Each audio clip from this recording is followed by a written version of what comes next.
আজি বিধানসভাত এটা ঐতিহাসিক সিদ্ধান্ত হৈছে।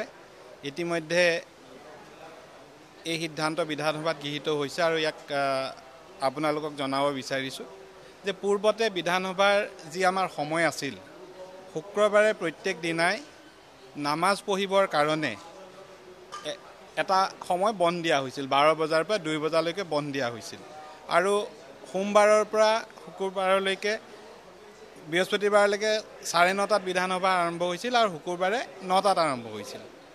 এতিয়া বিধানসভাৰ যি কাৰ্যপালিকা ৰুল এণ্ড প্ৰচিডিঅ'ৰ অফ কণ্ডাক্ট আসাম লেজিছলেটিভ এছেম্বলিৰ যি ৰুল 11 তাক সংশোধন কৰা হৈছে আৰু এতিয়াৰ পৰা শুকুৰবাৰে দিনটো যিটো দিনত নামাজ পঢ়িবৰ কাৰণে 2 ঘণ্টা বন্ধ দিয়া হৈছিল, সেই বন্ধ নাথাকিব, এতিয়া কণ্টিনিউ হ'ব আৰু ভাৰতবৰ্ষৰ লোকসভা, ৰাজ্যসভা, বিভিন্ন ৰাজ্যৰ বিধানসভাত নিয়মসমূহ পৰ্যালোচনা কৰাৰ পাছত এই সিদ্ধান্ত লোৱা হৈছে।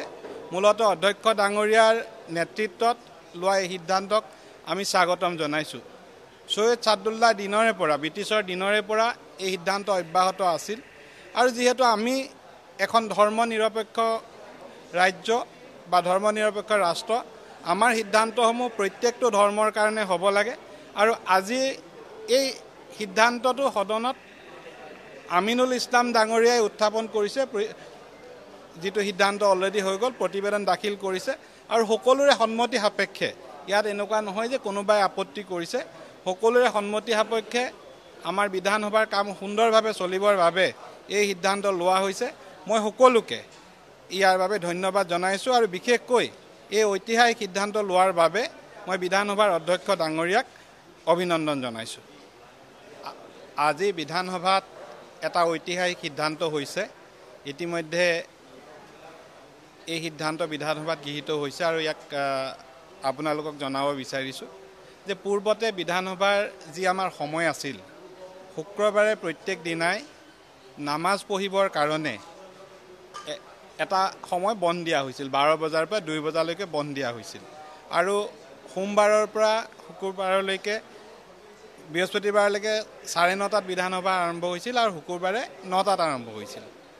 এতিয়া বিধানসভাৰ যি কাৰ্যপালিকা ৰুল এণ্ড প্ৰচিডিঅ'ৰ অফ কণ্ডাক্ট আসাম লেজিছলেটিভ এছেম্বলিৰ যি ৰুল 11 তাক সংশোধন কৰা হৈছে আৰু এতিয়াৰ পৰা শুকুৰবাৰে দিনটো যিটো দিনত নামাজ পঢ়িবৰ কাৰণে 2 ঘণ্টা বন্ধ দিয়া হৈছিল, সেই বন্ধ নাথাকিব, এতিয়া কণ্টিনিউ হ'ব আৰু ভাৰতবৰ্ষৰ লোকসভা, ৰাজ্যসভা, বিভিন্ন ৰাজ্যৰ বিধানসভাত নিয়মসমূহ পৰ্যালোচনা কৰাৰ পাছত এই সিদ্ধান্ত লোৱা হৈছে। মূলতঃ অধ্যক্ষ ডাঙৰীয়াৰ নেতৃত্বত লোৱা এই সিদ্ধান্তক আমি স্বাগতম জনাইছোঁ।